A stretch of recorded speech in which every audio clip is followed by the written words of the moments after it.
Okay, we've been stuck in the 50s for a while, so I think we'll get started. Thanks everyone for joining us for this free members webinar on the submission and judging process for the next International Congress of the Royal College of Psychiatrists to happen in June next year. I'll briefly introduce our panel, starting with myself. I'm Stephen Laurie. I'm a professor of psychiatry in Edinburgh, mainly interested in psychosis and increasingly interested in global mental health aspects of psychosis. And I'll ask the panel to introduce themselves one after the other. Next is Fiona. Hi, I'm Fiona Cochran. I'm Director of Research in the South London and Maudsley Trust, and I'm Professor of Psychiatry in the Institute of Psychiatry. My area is also in psychosis. I run the National Psychosis Unit, and I'm particularly interested in the physical health of people who are living with mental illnesses. Thanks, Fiona. Next on my screen is Rauf. Hello, hi, I'm Abdul Rauf. I'm known as Rauf. I'm a consultant psychiatrist in Essex, and I'm the Associate Dean for Advanced Learning and Conference. So obviously interested in all aspects of training courses and involving as many members, trainees, and everyone as much as possible. So thank you very much for everyone for joining us this afternoon. And next, Katie. Hi everyone, I'm Katie Newton. I'm the Congress Manager based at the college. So I'm in the events team and oversee the organisation and management of the Congress as a whole. Thanks very much. And next is Rachel. Hi, I'm Rachel Gibbons. I'm the chair of the working group on the effect of suicide and homicide on clinicians and the vice chair of the psychotherapy faculty, and here to talk because I think I've made some successful submissions over time, so to talk about that. Great, thanks. And next, Jonathan. Thank you, Stephen. My name is Jonathan Gibb. I'm a general adult psychiatry registrar and academic trainee, currently working at the University of Bristol in the Centre for Academic Mental Health. My background and research area is in depression epidemiology amongst people affected by chronic illnesses. And I'm here as an advisory board member, and I previously submitted and chaired sessions at International Congress. Great. And Tasmina, would you like to introduce yourself? Hi, I'm Tasmina, the Congress Administrator, so I do all the bookings and any queries that come through. But yeah, thank you. Thanks very much. Okay, so I should probably have said, if I didn't, that I'm the Congress co-chair, and we're currently advertising for another one. Details on the Royal College of Psychiatrists website. The planned running order is that I have got around about 7 slides to explain the background and the process to submitting your proposals for the Congress, which might take 10, maximum 15 minutes for me to run through. Then we'll give the panel an opportunity to augment what I've said, and I think in particular Rachel and perhaps Jonathan might have things to add from their perspectives. So Tasmina, would you like to share the next slide, please?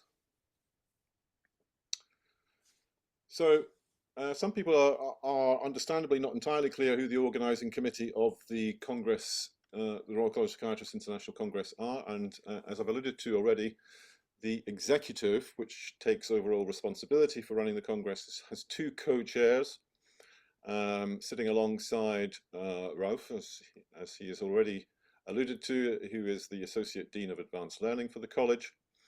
The chair of the academic faculty, which is currently Professor Alan Young at the Institute of Psychiatry, who can't be with us because he's at a meeting in Iceland, is also part of the Congress executive. And then there are 2 appointed roles, usually including the chair of the division where the Congress is being held, and usually some other local representatives. So we are the body that makes, the executive constitutes the body that makes the final decisions about the timetabling of proposals and trying to balance across the Congress as a whole the content so that everything gets some fair degree of coverage. The Congress Advisory Board are the people that very helpfully judge the proposals, and they include the college president and officers, and 11 co-opted positions, including the Psychiatric Trainees Committee representative, at least one patient and carer representative, the college vice presidents, the Specialty and Advisory Doctors Committee representative, and an International Advisory Committee representative. The advisory board has, the members of that advisory board tend to run, on average, have a 3-year term, so that there are roughly 15 positions at any one time, and 5 or more rotating on an annual basis. I think that's probably enough on that. I think there's probably worth adding that it is mainly the advisory board that judges and scores the applications, and we try to get as many people, but a similar number, to judge and score each and every application, to try and provide some kind of reliability in terms of assessing the suitability and desirability of the applications. Tasmina, would you like to move on to the next slide? Thank you. So the submission process is maybe known to many of you, but perhaps not all. There is a portal which is already open on the college website, and is open for a period of 2 months, and will continue to be open, having started just a wee while ago. It will continue to be open to almost the end of October, the 25th of October to be precise. And all submissions need to be submitted via the online portal.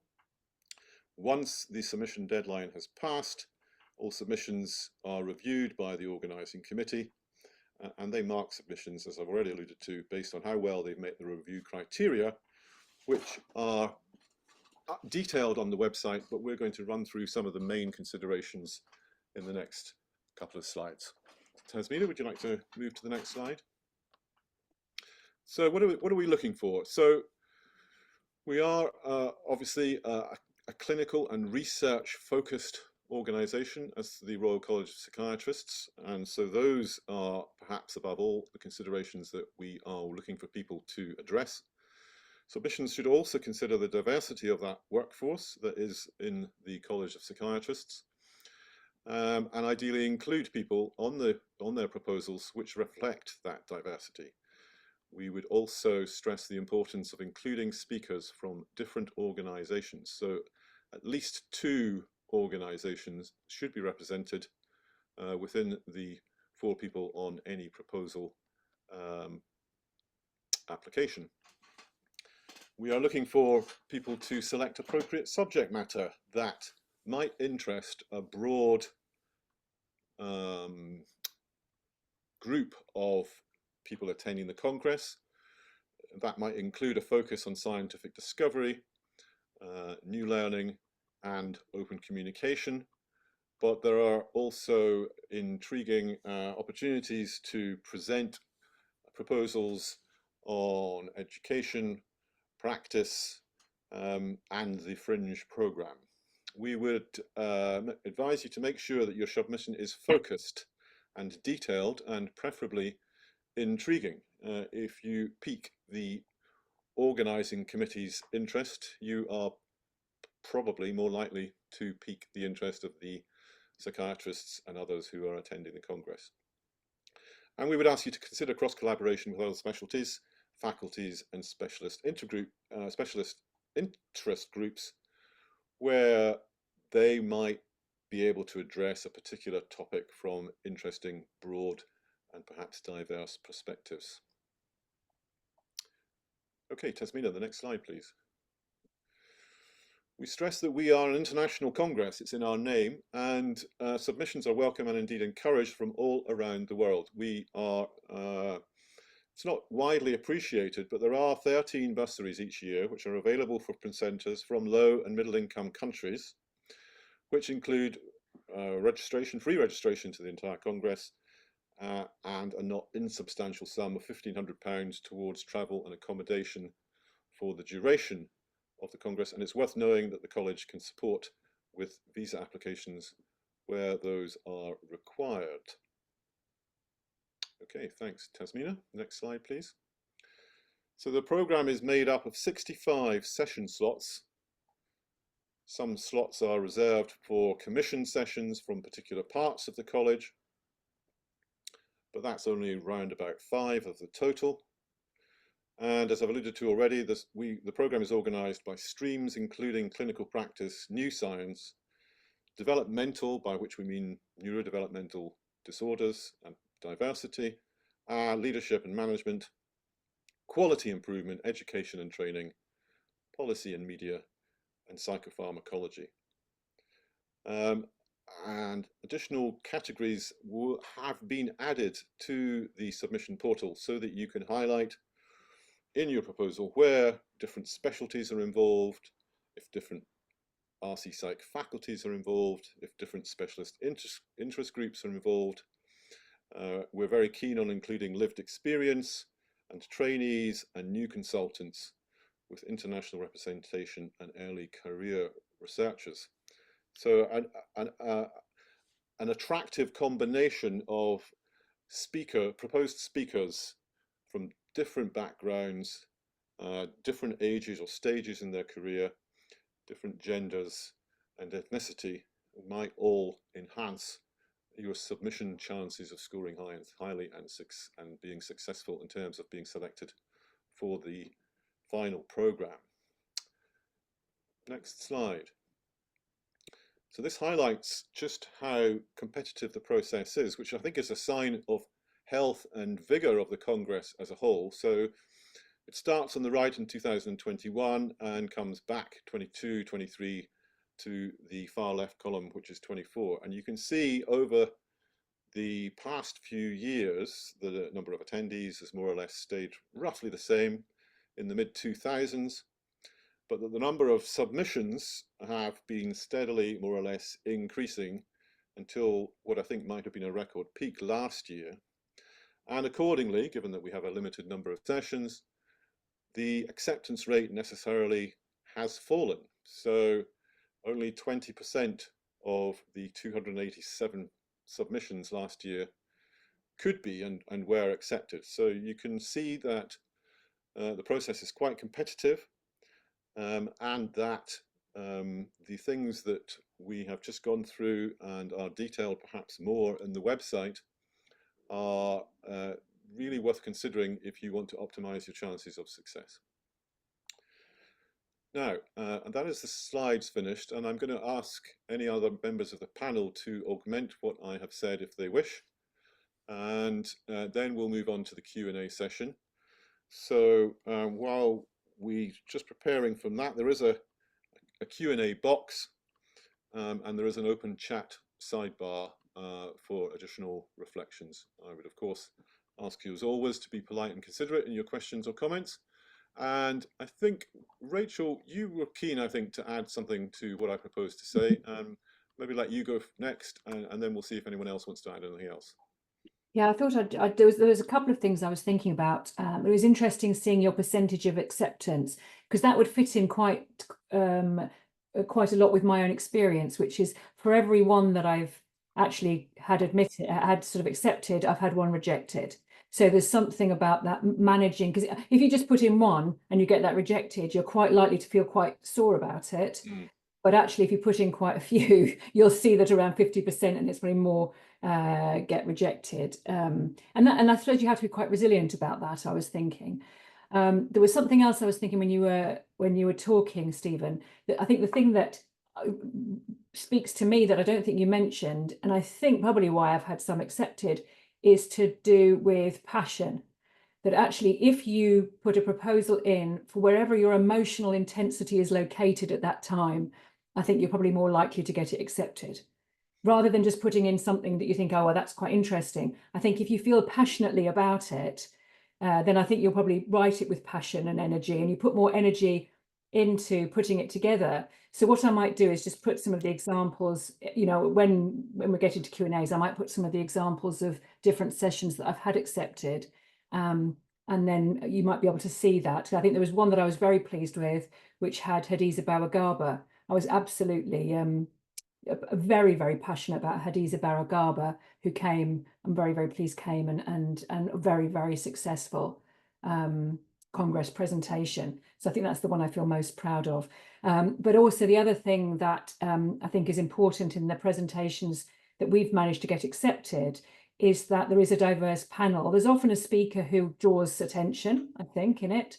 And there's also, we've had two very co-produced. I mean, they've all got some level of co-production in, but two very highly co-produced that have got in as well, and went down very, very well in Congress as well. So I'll put some examples in the chat about that when we're answering questions. That sounds great. Thank you very much, Rachel.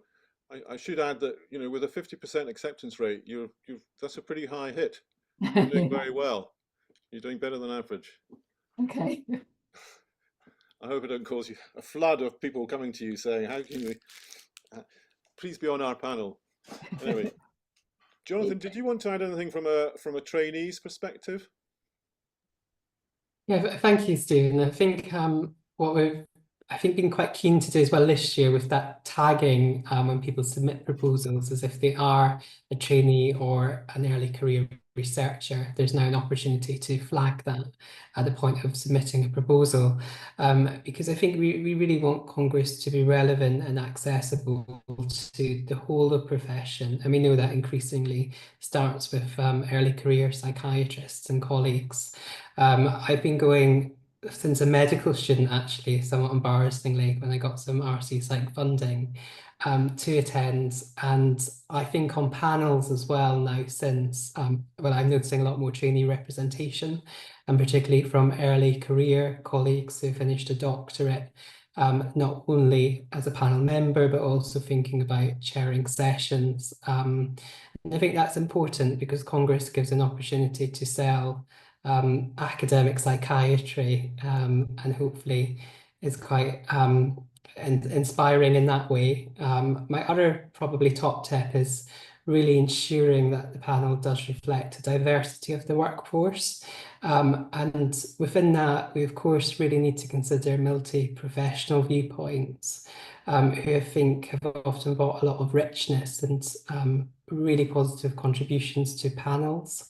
And if you're in the process of putting together a proposal, maybe rereading it and thinking about if that's an area that could be improved prior to submission. And then part of that could be reaching out through networks or also patient and people with lived experience, colleagues, involving them as well. Great, thank you very much. Very helpful. So I don't know if anyone else on the panel would like to add anything. No, and I just wanted to add to what Jonathan said. We're also very keen to get submission from, again, it's a predominantly our audience is clinicians. So we really want to focus on the clinical practice. And also, like, as you know, SAS doctors, they carry out a significant amount of work within our system. So it's really important that they get an opportunity to share their experiences, and also an opportunity for others to learn, and also for them to showcase the wonderful work they're doing. So in terms of tagging, this time we introduced that as well. And also, as you know, at the Congress, we also started a SAS Doctors Lounge. So I really wanted to highlight that. Thanks very much. Anybody else? Shall we move on to the Q&A? Well, we're making good progress here. I think, Katie, what's the best way of dealing with the Q&A? We've got a couple of questions. Will I maybe ask you or somebody else on the panel to address them? Sure. I think you're probably the best place to answer the question about the fringe event proposals. Yes, so we're currently accepting fringe session proposals at the same time, so they can also be submitted through the online form. The first question on the form, you'll just be asked whether it's for the main programme or for the Congress Fringe, so you obviously need to just select Fringe in that instance, and then it will take you through to a couple more questions.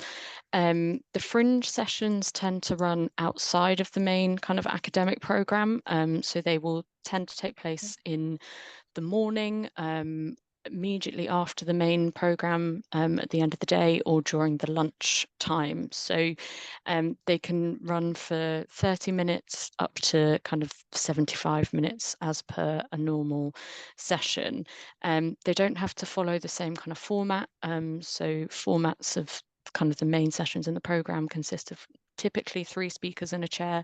Fringe sessions can differ from that entirely.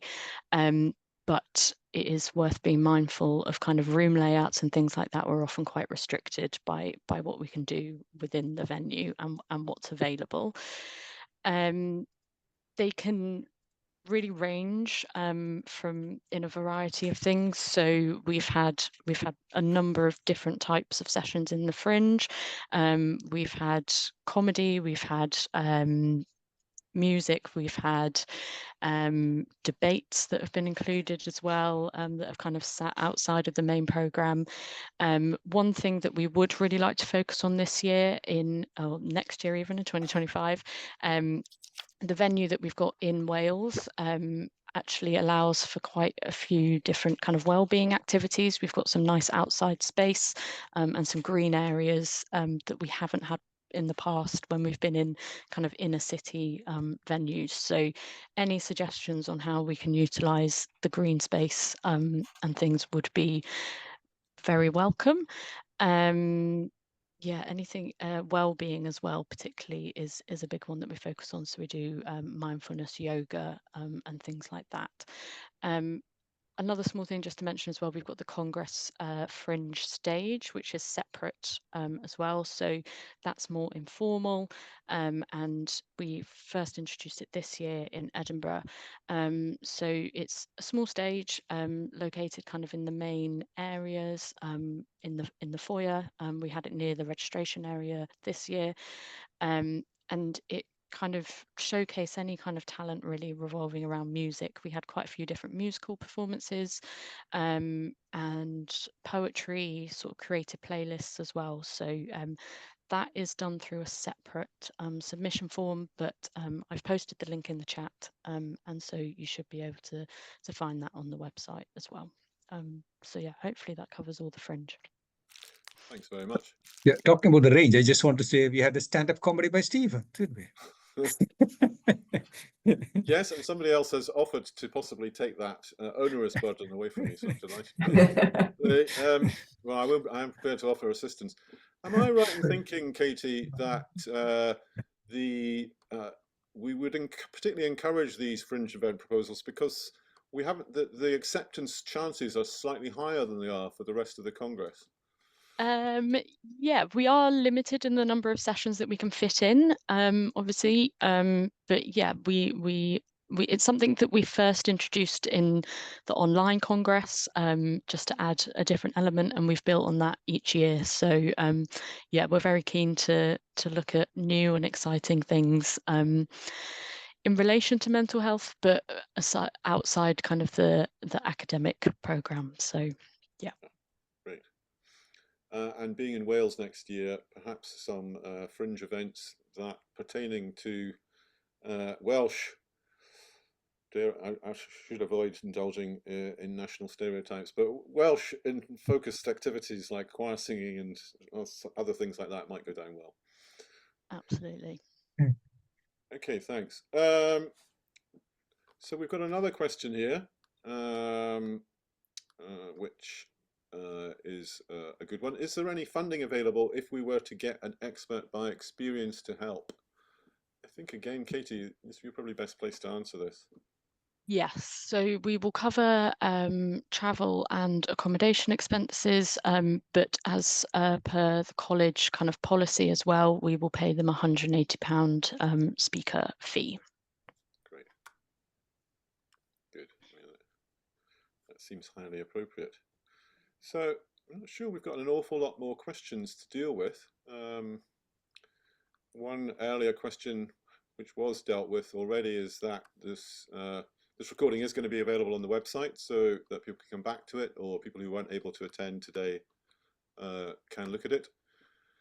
There is another question just popped in from Muzaffar. Does the college cover an international speaker from Spain? And I think I know the answer to that, but I think I'm going to again defer to you, Katie. Sure. It would depend on the circumstances. So again, college policy is that only non-members of the college are eligible to apply for expenses. But if they are an international speaker, we would kind of increase the normal limit of what we are able to offer, essentially. So our standard is kind of 1 night's accommodation and advanced travel, but we will look at international kind of cases on a case-by-case basis. Great, thank you. I guess we should give people at least another minute or two to think of anything else that they might want to ask, and perhaps give the panel a final opportunity to add anything they think that might be particularly interesting or relevant, or anything else that might not have been covered. There's something come into the chat here. What's it like being on the committee? Ah, right. Do you want to try and answer that, Rachel? Or... Well, I can't answer it because I'm not on the No. committee. Yeah, that seems unfair. Maybe Fiona. Fiona's a good, yes, let's ask Fiona. Yeah, so on the advisory committee, but it's great because you get to meet, and a lot, it's online these days, but you get to meet and discuss first of all how the conference went, the Congress went, that's just gone, and looking then forward and thinking about the next conference and looking at how best to try and get everything really clear and transparent, just as we're doing now. And also you then get the opportunity to see these really, really interesting proposals coming in, and to suggest speakers. And I think, as Rachel said earlier, it is about what people are passionate about what people are interested in, and that does come through, and it's quite infectious. So it's really nice to do that. You also get the opportunity to comment and try and rate the submissions, as I say, according to some the sort of points that Stephen has laid out earlier. And that in itself is you learn lots about areas that you mightn't necessarily be coming across every day. And it's generally a very pleasant and rewarding and informative experience. It is a challenge these days. That the last success rate was 20%, so that means there will have been an awful lot of people who had fantastic submissions and they just didn't quite make the cut. And but it's I would recommend it. I would recommend an application to it. Yeah. In the chat, there's some interesting question in the chat. So, are there any opportunities to collaborate with colleagues in the UK for an international symposium? So it sounds, Darpan, as though you're thinking about how do you link up with colleagues in the UK, so you must be located somewhere else, or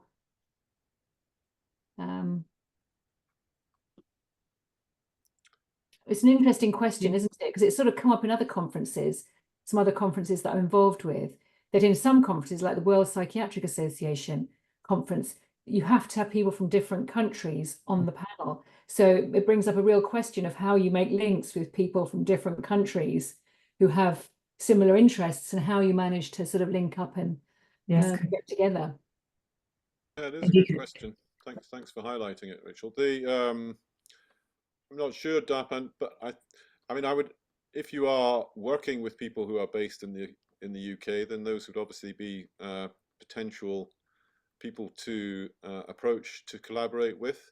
If you're not currently, then but perhaps have 1 or 2 collaborators from outside the UK that you might want to put a proposal in with, then perhaps you might find an academic, I guess probably an academic in one of the centres in the UK who's interested in your particular topic area, and perhaps consult with them about how to try to make that proposal as interesting and appealing as possible. I personally would certainly be happy to help out with any kind of questions along those lines if you wish. Somebody else has asked, what is the time commitment required to be on the committee? Who should answer that? Katie? I'm happy to give it a go. Yeah. Mm. So on the advisory board, there are 2 meetings per year. One in the autumn, so generally November time, and one immediately following the Congress. So as Fiona said, that one's a chance to kind of discuss and give feedback about the Congress that's kind of just happened. The one in the autumn is to kind of go through the sessions that have been submitted. So the other kind of big time commitment is the reviewing of all of the sessions that have been submitted. So as you saw on the slide, it varies each year how many have been committed and how much time that might take to review them. But we've got the review period open for about 2 weeks. Yeah, so those are the main time commitments for the advisory board, and obviously attendance at the Congress for the 4 days as well. Yeah, thanks very much. I mean, perk of the job, being able to come to the Congress. Obviously, it's not an excessive commitment, but obviously it is very busy. If it's in addition to, a busy job for those couple of weeks. But apart from that, it's not I don't think, an excessive demand. John Van Niekerk has asked what is a very common question that we get about the amount or proportion of psychological or stroke relational sessions in the Congress. We actually do, I think, manage that balance quite well between what one might describe as talking versus drug therapies. So we do monitor this because, as I've said before, it is a common question. And last year, 15% of the sessions had psychotherapy included, and 13% had child and adolescent mental health services included, which, given the overall number of sessions and the overall 20% acceptance rate, is not bad. But we are, as ever, we are seeking to try to include as much new research, scientific discovery, broad perspectives, and the other considerations we've gone through as much as possible. So hopefully that answers your question. And just to add to that, maybe Stephen, to refer back to your talk, that we're asking people what we haven't, that those figures, I suspect they might be an underestimate, because we haven't been asking people to tag, outside of those sort of big streams we have, what they might have included. So within in any given symposium, there might be quite a number of elements involved. So now people are being asked to tag all the different elements involved in their presentation, in their submission. So hopefully the data on that will develop over time. Yeah, you're absolutely right. And so, for example, in your sessions, Fiona, which on treatment-resistant schizophrenia, I know that you include both drug and psychosocial intervention advances. So a lot of the sessions might not look like they are psychotherapeutically focused, but they certainly, in fact, I think the majority would include some kind of psychotherapy considerations.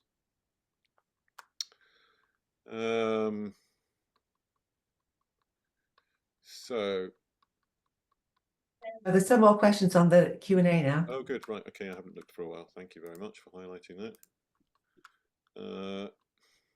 So Ivan Leong, if we submit a presentation for the Fringe because we are just beginning to explore a topic, will that make a later submission to the main program when more research is done less likely to succeed? I think that's unlikely, apart from the fact that there is almost no time difference between the submission deadlines. I don't know if we'll pass on to the second part of the question, and maybe others can respond. I have a presenter. Ivan is a presenter from Bhutan. May I confirm that the Fringe submission is successful? Will the travel and accommodation be provided for the presenter all the way from Bhutan to Wales? Well, that is quite a trip. Katie, what do you think about that particular question? Again, we might have to look into it. At the moment, we don't have expenses covered for fringe presenters specifically, but if there is a special case, we can probably review it. Thank you. Yeah. Oh, and Mustafa's come back with another question. What's the limit for a speaker to feature in different panels? This is about inviting a sought-after speaker who may be featuring elsewhere. Well, as far as I'm aware, I do not think there is a limit. I don't think, you know, the very famous Professor Sir Robin Murray tends to appear quite a lot, and he is such a good and engaging speaker that we wouldn't want to seek to limit his or indeed similar people's exposure to the Congress, or chances to present. I don't know if anyone would like to add anything to any of those comments. I've certainly seen speakers go from one presentation to another. And also, I just want to add, if Muzaffar is implying that we really feel a bit odd if somebody is completely dominated. Of course, we'll have a look at that. We really want to keep a balance and a voice of different kind of early career trainees and everyone. So we don't really want one professor to be doing all the sessions. Of course not.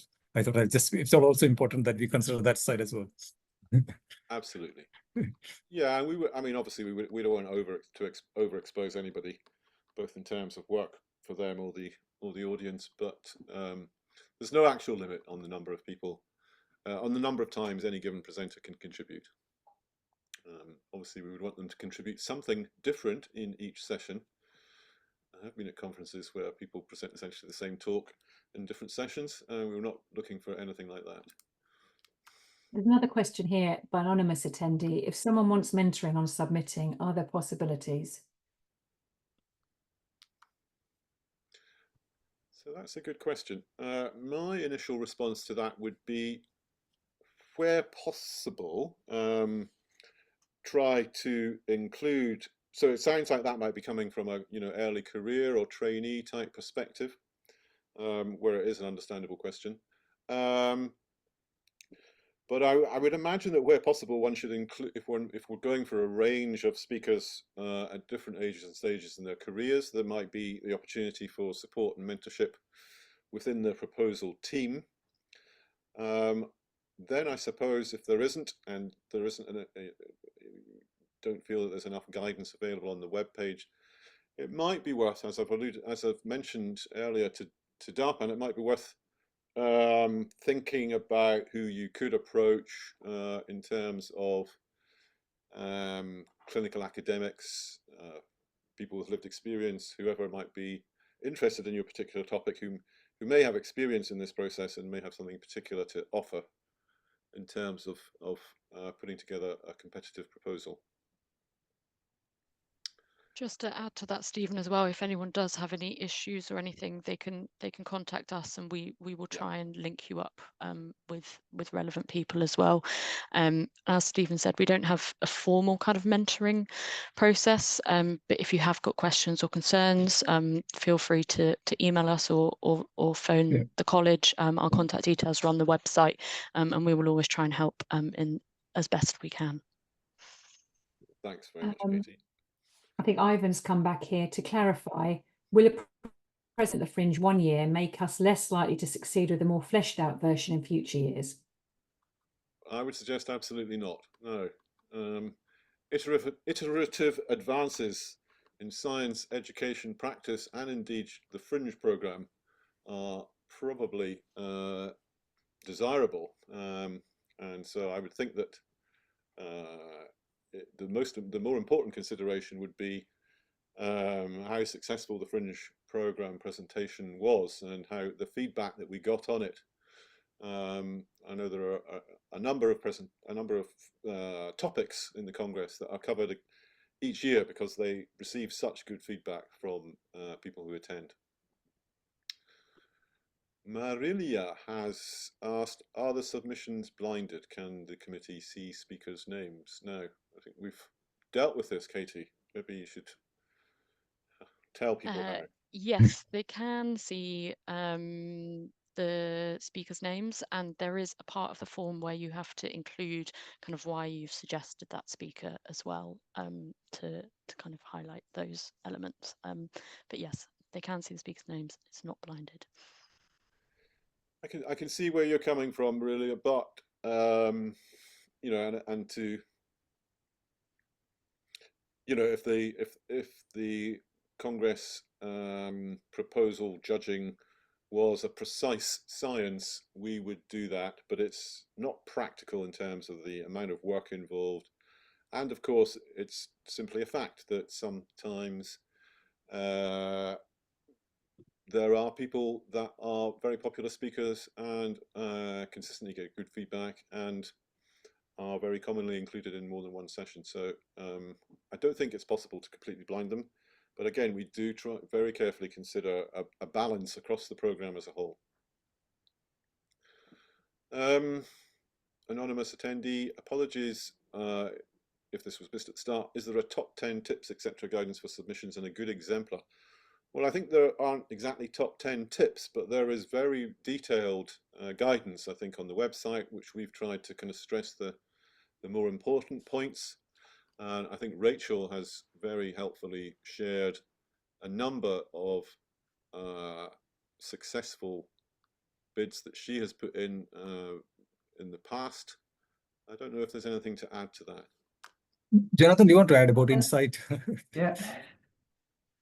Yeah, so as part of kind of the roundup from last year in the summer 2024 edition of RC Psych Insight, so the college's magazine, which can be found online, we put together it was 5 top tips, so not so much as 10, but 5 of what we thought was probably the most important. And most of them have been covered today, I think, but within, I think it's on the last page of Insight. And I think the other thing that I think is very helpful to add is you can hopefully see the previous programme, and just looking through that and getting a sense of how titles or how panels were put together, I think can be quite helpful in terms of what makes a successful Congress presentation. But yeah, that I can post a link in the chat for those tips. I'm just popping in some that that I thought about a bit before, and we were talking about it a bit earlier. So I'm just popping those in the chat as well. What I was thinking about, what I was saying. Do something you feel absolutely passionate about. Do not just put in something you don't feel passionate about. If you feel passionate, your passion will come through. And also challenge, you know, I think there's something to do with, if you manage to get, this is the way I suppose some of the people who I've presented with, is if you manage to get a platform to say something is actually really important. So what is it you really want to say? Yeah, thanks very much, Rachel. Those are great tips that you've put in there. Clarity, relevance and timeliness, a clear structure, readability, originality, audience engagement. So ideally something that is new, exciting and engaging with both practical implications and perhaps a little bit of new science might go, but as you said, new science, or alluded to, new science often challenges the status quo, just like clinical innovation often challenges the status quo. But also, you know, something that's come up, I think, which is something to do with we all practice in a way, and we don't often have time to space to think about what it is we're really feeling about what we're doing. So sometimes the presentations that we've done, which really talk to how people feel, for example, like serious incident inquiries, actually how much of a problem these really are, to actually talk about that, the amount of emotion there's there, it's a great opportunity to engage and have a think about these important issues. Absolutely. Can I just pick up on the last point in your tips as well, Rachel, kind of demonstrating how your proposal can lead to actionable change? And I think that's sometimes one thing that's missed in the submissions is kind of the learning objectives from the session. And it is now a separate kind of question, but just having a think about like what people can gain from the session, how that's going to affect and kind of make changes in clinical practice and things like that, and that's often quite important, and is sometimes missed as well.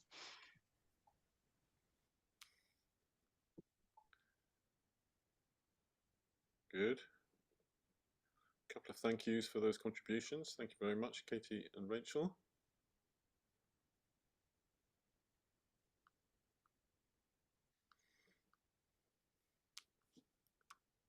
No questions for a while.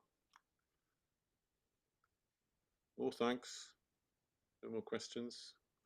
Are we in the last minute of this webinar, do you think? Give people just a few more seconds if they want to ask anything else. I'll reiterate that there's very detailed guidance on the website. This recording will be available on the website. Katie and the Congress team at the college are absolutely fantastic and very approachable and very helpful. And I try to be a pale imitation of that, and I'm happy to contribute where that might help, as for example, perhaps to some finding potential suitable academic co-speakers. Must all speakers be there in person? Any virtual? That's a good question. And I think I might land that on you again, Katie. Must all Sure. speakers be there in person? Can they be virtual? We would encourage all speakers to be there in person, as we are now a fully in-person Congress again. But again, if there are any kind of exceptional circumstances from international presenters and things like that, we can look at making accommodations for that. It generally will be a pre-recorded presentation rather than a live stream though. But like I say, we can look into it, particularly for international speakers. Yeah. And just to make a note from John, he's saying thank you for all the hard work you do. The Congress remains a fantastic event and highlight of the year. Thank you for today. Absolutely, yeah. That sounds like that. We might be nearing a good point to end on with that. Thanks very much, John. And again, it's largely down to Katie and the Congress team and all the other people that put in the hard hours of work with in the advisory committee. And also all the presenters and the delegates, as I'm just saying, just thanking John. Yeah. I think that it's the whole atmosphere is created by the delegates and all the delegates who attend, and that really gives the buzz on those few days we all enjoy. So thanks, John, for the comment. Yeah, very much. I think we get very good feedback now, and dare I say it, increasingly on the Congress, but we seek to continually improve it year on year, both in terms of content and feedback and reception. Jonathan, sounds like you might want to add something. Looks like that.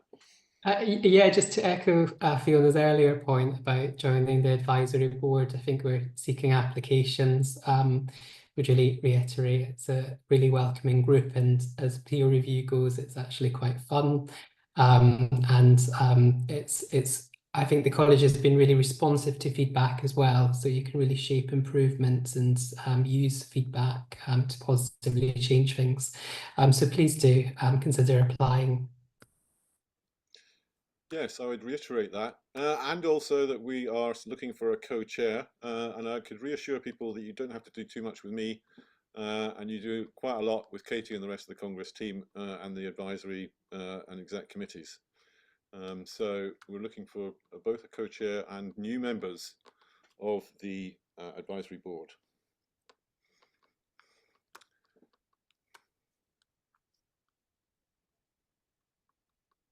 A few more thank yous. Right, final opportunities for anyone to add anything in the Q&A, in the chat. Otherwise, I think we're done. Thanks, everybody. I think we're done. Thanks, Fiona, Rachel, Katie, Rolf, Jonathan, Tasmina. Thanks to those who attended, and thank you to those who asked very good questions. Hopefully we dealt with a lot of problems or issues or considerations or concerns, but we can deal with more as and if required. Shall we say cheerio? Yeah, and please submit. Cheerio. Please submit. Take everyone. Bye. Please submit. Yeah. Thank you. Okay, Thank folks. you all.